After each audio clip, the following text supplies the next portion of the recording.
Okay, అందరికీ నమస్కారం.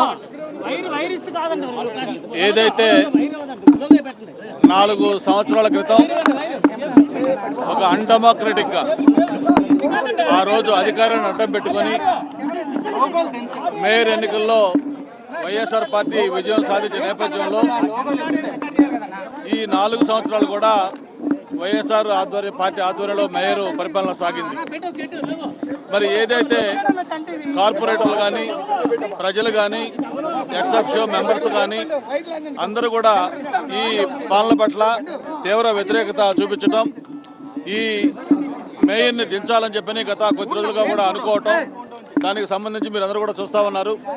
ఏదైతే కార్పొరేటర్లు వాళ్ళలోనే చాలామంది మార్పు వచ్చి ఆ పార్టీకి కూడా రాజీనామాలు వచ్చేసి అటు తెలుగుదేశం కానీ జనసేన కానీ బీజేపీ కూటమిలో చేరటం, అందరి సమిష్టి సహకారంతో ఈరోజు ఏదైతే కూటమి ఇచ్చిన నో కాన్ఫిడెన్స్ మోషన్, ఇప్పుడే ఎంపీ గారు చెప్పినట్టుగా ఆ రిక్వైర్డ్ నెంబర్ ఏదైతే కావాలో అందరూ కూడా హాజరయ్యి దాన్ని విజయవంతం చేశారు.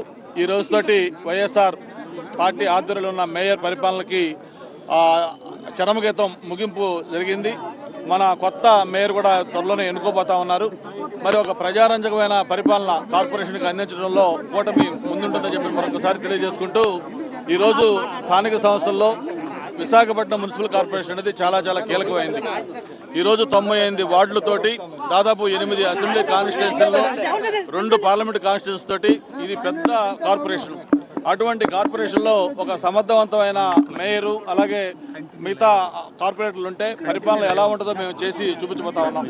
గతంలో డివి సుబ్బారావు గారు లాంటి వాళ్ళు మేయర్లుగా ఉన్నప్పుడు ఎలా అభివృద్ధి జరిగిందో మళ్ళీ అటువంటి అభివృద్ధిలోనే ఈ ప్రభుత్వం ఆధ్వర్యంలో మేయర్గా కొత్త మేయర్ సహకారంతో కార్పొరేటర్ సహకారంతో అందిస్తామని చెప్పి కూడా మరొకసారి తెలియజేసుకుంటూ, సిటీ ఆఫ్ డెస్టినీ ఏదైతే ఒక విశాఖపట్నానికి పేరు ఉందో ఆ పేరు నిలబెట్టే విధంగా అటు శానిటేషన్ కానీ లేకపోతే డ్రింకింగ్ వాటర్ కానీ లేకపోతే అభివృద్ధి కార్యక్రమాలు కానీ అన్ని కార్పొరేషన్ పరిధిలో ఉండే ప్రతి కూడా ఒక రోల్ మోడల్గా విశాఖపట్నం కార్పొరేషన్ డెవలప్ చేయడం కోసం ఈరోజు వచ్చిన ఈ విజయంతో మేము ముందుకెళ్తామని చెప్పి కూడా మనం చేస్తా ఉన్నాం.